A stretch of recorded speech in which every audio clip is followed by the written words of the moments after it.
உலகக்கோப்பைக்கு முன்பாக ரோஹித் சர்மா மற்றும் விராட் கோலியை ஒருநாள் அணியிலிருந்து ஓரம் கட்ட நினைத்த தலைமை பயிற்சியாளர் கௌதம் கம்பீர் மற்றும் தேர்வுக்குழு தலைவர் அஜித் அகர்கருக்கு தங்களது ருத்ர தாண்டவ ஆட்டத்தின் மூலம் சம்மட்டி அடி கொடுத்துள்ளனர் இந்திய சீனியர்கள். இந்திய தென்னாப்பிரிக்கா ஒருநாள் தொடரின் தொடர்நாயகன் விருது விராட் கோலி பெற்றார். 2025ஆம் ஆண்டில் அதிக ரன்கள் குவித்த இந்திய வீரர் என்ற தனது பெருமையை பெற்று தனது பழைய ஃபார்முக்கு திரும்பியை அவர் நிரூபித்திருக்கிறார். தென்னாப்பிரிக்காவுக்கு எதிரான ஒருநாள் தொடரை 2-1 என இந்தியா கைப்பற்றியிருக்கிறது. ஆனால் இந்த தொடருக்கான கோப்பையை விட ரசிகர்கள் கொண்டாடுவது விராட் கோலி மற்றும் ரோஹித் சர்மாவின் அசுர ஃபார்மை தான். கம்பீர் பயிற்சியாளராக வந்த பிறகு டெஸ்ட் மற்றும் T20 இளம் வீரர்களுக்கு வாய்ப்பு வழங்க வேண்டும் என்று சீனியர்கள் ஓரங்கட்டப்பட்டனர். விராட் கோலி, ரோஹித் சர்மா, அஸ்வின் ஆகியோர் அடுத்தடுத்து ஓய்வை அறிவித்தனர். அதே பாணியில் ஒருநாள் கிரிக்கெட் போட்டிகளும் அவர்களை நீக்கிவிட்டு 2027 உலக கோப்பைக்கு இந்திய அணி உருவாக்க ஒரு திட்டம் தீட்டப்பட்டு இருக்கிறது.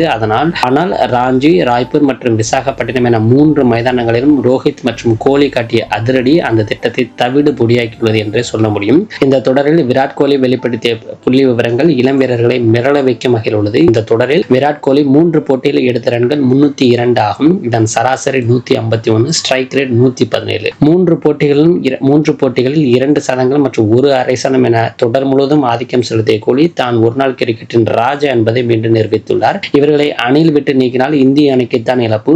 கம்பீர் மற்றும் அகர்கர் இனியாவது வீரர்கள் சீண்டாமல் இருக்க வேண்டும் என்று ரசிகர்கள் சமூக வலைதளங்களை கொண்டாடி வருகின்றனர். உண்மையிலேயே கம்பீர் செய்கிறது ஒரு முட்டாள்தனமான செயல் அப்படிங்கிறது நம்ம எல்லாருக்குமே புரிஞ்சுக்க முடிகிறது.